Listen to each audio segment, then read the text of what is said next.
नमस्कार, आदाब, सत श्री अकाल। कैसे हैं आप? उम्मीद करते हैं आप सभी स्वस्थ होंगे, अपने कार्यों में व्यस्त होंगे। दोस्तों, सभी के ज़हन में एक सवाल ज़रूर होता है कि पता नहीं क्यों एक गरीब इंसान दिन-ब-दिन गरीब क्यों होता जा रहा है और एक अमीर इंसान दिन-ब-दिन अमीर कैसे होता जा रहा है?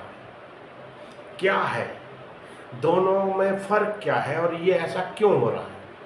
तो देखो, इसका मूलभूत कारण सिर्फ़ एक ही है। गरीब इंसान अमीर दिखने के लिए अपनी इनकम का 90% से ज़्यादा खर्च कर देता है दिखावे के लिए। अमीर इंसान वहीं पर 90% से ज़्यादा इन्वेस्ट कर लेता है। उसे पता है उसकी जैसी अर्निंग है ना, उस हिसाब से वो 10% में अपना गुजारा कर लेता है और 90% अपना इन्वेस्ट कर देता है। वहीं पर गरीब इंसान जो अर्निंग करता है उसमें अमीर दिखने के लिए अपना 90% खर्च कर देता है। तो वो इन्वेस्ट क्या करेगा? क्या वो इन्वेस्ट करेगा? क्या वो अर्निंग कर पाएगा एक्स्ट्रा? अगर एक्स्ट्रा अर्निंग नहीं हो रही है तो वो अमीर कैसे बनेगा? इसी माइंडसेट को ठीक करने के लिए ना, समझने के लिए एक छोटा सा एग्जांपल आपके सामने लेके आते हैं। आप समझने की कोशिश करना, अगर ये आपने समझ लिया और इसको अप्लाई कर लिया तो आप इसमें से ना बहुत कुछ अपने लिए फ्यूचर के लिए कुछ क्रिएट कर पाएंगे। सपोज करो आपकी जो भी अर्निंग है ना, उसका एक छोटा सा हिस्सा, सपोज करो आपने जो भी अर्निंग कर रहे हैं, 50,000 कमा रहे हैं, लाख रुपए कमा रहे हैं, उसका छोटा सा हिस्सा सिर्फ और सिर्फ 2,500 रुपये, यानी कि 2,500 रुपीज़ आप हर महीने इन्वेस्ट करना शुरू कर दो और अपनी एक हैबिट बनाओ। आपको हर साल सिर्फ और सिर्फ 10% उसमें इंक्रीज करना है और आपका टारगेट है अपकमिंग नेक्स्ट 25 ईयर तक आपने वो इन्वेस्टमेंट करते चले जाना है। तो आपके सामने 3 ऑप्शन रखते हैं, 3 ऑप्शन आपके सामने रखने जा रहे हैं। ये 3 ऑप्शन क्या है? एक है लार्ज कैप, जिसमें रिस्क कम है, रिटर्न भी उस हिसाब से मिलता है। रिटर्न लार्ज कैप में प्रोबेबली है कि 12 साढ़े 12% आपको रिटर्न ऑन एन एवरेज आपको मिलने की उम्मीद है। तो आपने अपना पूरा 2500 रुपये आपने लार्ज कैप में आपने इन्वेस्ट कर दिया, यानी निफ्टी 50 आपने इन्वेस्ट कर दिया। दूसरा ऑप्शन है, आपने अपनी इनकम का 50% लार्ज कैप में डाल दिया, 50% आपने मिड कैप में डाल दिया। लार्ज कैप में 12.5% के आसपास रिटर्न मिलने की उम्मीद होती है और मिड कैप में लगभग 18% मिलने की उम्मीद होती है। 15% तो मिल ही जाता है, यानी ऑन एन एवरेज आप उसको 15% पकड़ लेते हैं। लार्ज मिड कैप का एक रेशियो 15% रिटर्न आपको अगर मिल रहा है तो। तीसरा ऑप्शन है, आप अपने पैसे को 3 म्यूचुअल फंड इंडेक्स फंड में आप इन्वेस्ट करो। एक लार्ज कैप में 33%, दूसरा 33% आप डालो मिड कैप में, तीसरा 33% डालो आप स्मॉल कैप में। ऑन एन एवरेज यहाँ पर आपको अगर तीनों का हम एवरेज निकालें तो लगभग आपको 20% तक आपको रिटर्न मिलने की उम्मीद है। आप कैलकुलेशन करने की कोशिश करते हैं। आपने 2500 रुपये की हर महीने की एक इन्वेस्टमेंट SIP करना शुरू कर दिया है।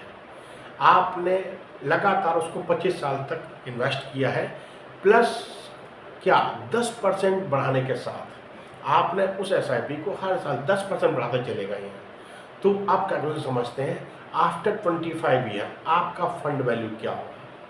जहां आपने लार्ज कैप में 2500 रुपये की SIP प्लस 10% स्टेप अप के साथ स्टार्ट किया था, यहाँ पर आप इन्वेस्ट कर रहे हैं लगभग 29,50,411 रुपीज़। एस्टिमेट रिटर्न आपको जो आ रहा है वो लगभग आ रहा है 79,62,308। टोटल कॉर्पस आपका बन के तैयार हुआ है 1,09,12,720। दूसरा ऑप्शन आपको जो बताया था, आपने 50 मिड कैप में डाला, 50 आपने लार्ज कैप में डाला, उसमें भी आपने इन्वेस्टमेंट अमाउंट आपका वही रहेगा 29,50,411। यहाँ पर 15% अगर ऑर्डिनरी एवरेज रिटर्न पकड़ते हैं तो आपके पास जो रिटर्न मिलने की पॉसिबिलिटी है, जो एस्टिमेट रिटर्न आपको मिलने की पॉसिबिलिटी है, वो है 1,19,79,806। टोटल कॉस्ट आपका बनने की जो उम्मीद है 1,49,03,218। 1,49,30,218।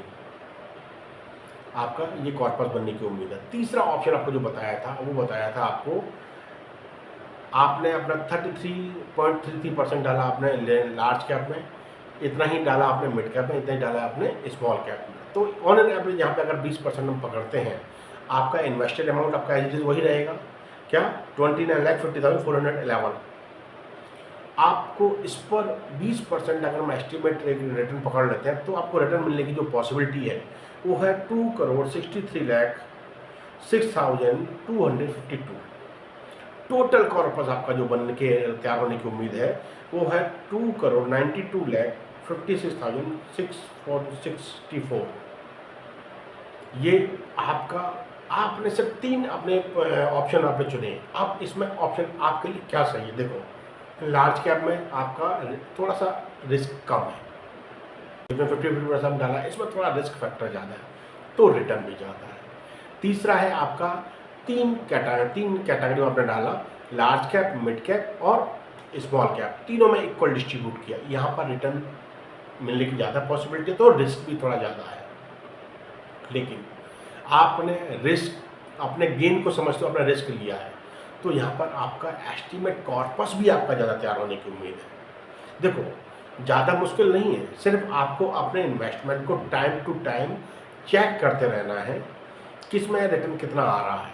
अगर कुछ है तो आप स्विच कर सकते हो और लॉन्ग टर्म की प्लानिंग करके चलो। 25 साल की प्लानिंग के साथ आपने ये काम किया, अब आप यहाँ से चाहो तो आप अपनी इन्वेस्टमेंट को स्टॉप कर सकते हो और यहाँ से 1 करोड़ की वैल्यू आपकी जो तैयार है, एक जो आपने लार्ज कैप में डाला है, अगर यहाँ से आप 1 लाख रुपए की SIP शुरू कर देते हो ना और नेक्स्ट 20 ईयर आप अपनी विड्रॉवल लेते रहते हैं, तो आप जो विड्रॉवल लेंगे ना 20 साल में 2,40,00,000 आपके पास, फिर भी आपके पास 1,90,00,000 का कॉर्पस आपको बच जाता है, बन के तैयार हो जाएगा आपका। दूसरा, मिड कैप और लार्ज कैप वाले कॉम्बिनेशन में जहां आपका 1,49,00,000 के आसपास आपकी वैल्यू तैयार हुई थी, वहां पे अगर आप 1,25,000 की मंथली SIP शुरू करते हैं और नेक्स्ट 20 ईयर तक उसको कंटिन्यू रखते हैं, यहाँ पर आप विड्रॉवल लेंगे लगभग 3 करोड़, आपका कॉर्पस जो बचेगा ना वो लगभग 3.77 करोड़ के आसपास बचने की उम्मीद है। अगर हम यहाँ पर तीनों का ही हम मान लेते हैं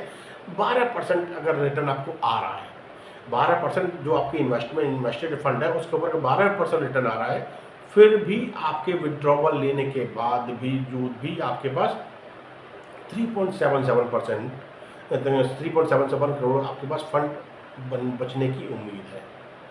तीसरा ऑप्शन जहाँ पर लार्ज, मिड कैप और स्मॉल कैप तीनों में पैसा डला था, उसका जो कॉर्पस तैयार हुआ था 2,92,56,664 अमाउंट। अगर यहाँ पर आप 1.5 लाख रुपए की हर महीने की अगर SWP स्टार्ट कर देते हैं और अब 20 साल कंटिन्यू रखते हैं तो आप विड्रॉवल लेंगे यहाँ पर लगभग 3.60 करोड़, यानी कि 3,60,00,000 रुपये विड्रॉवल लेंगे। फिर भी आपके पास अगर 12% यहाँ पे भी आप एस्टीमेट रिटर्न पकड़ लेते हैं, अगर मिलने की उम्मीद है आपकी, तो फिर भी आपके पास 16,88,00,000 के आसपास बचने की उम्मीद है। देखो, पैसा लॉन्ग टर्म में बनता है और आपका रिटायरमेंट भी अच्छा बन सकता है, बशर्ते आप चीज़ों को सटीक तरीके से प्लान करें तो आप ये चीज़ें अचीव कर सकते हैं। ज़्यादा मुश्किल नहीं है, बस चीज़ों को समझना है और पेशेंस के साथ चीज़ें करते चले जाना है, तो आपको आने वाला टाइम आपका अच्छा निकलेगा, अच्छा बनेगा, आप सिक्योरिटी महसूस करेंगे। कहते हैं ना, बीच सफ़र में डर जाना नहीं, फिक्र के बादलों में चमक हौसलों की कभी भुलाना नहीं। कठिन होती है ख्वाबों की राह मगर, कठिन होती है ख्वाबों की राह मगर, बीच मझधार में तुम डर जाना नहीं। सीखना अपनी गलतियों से, कोशिशों से कभी घबराना नहीं।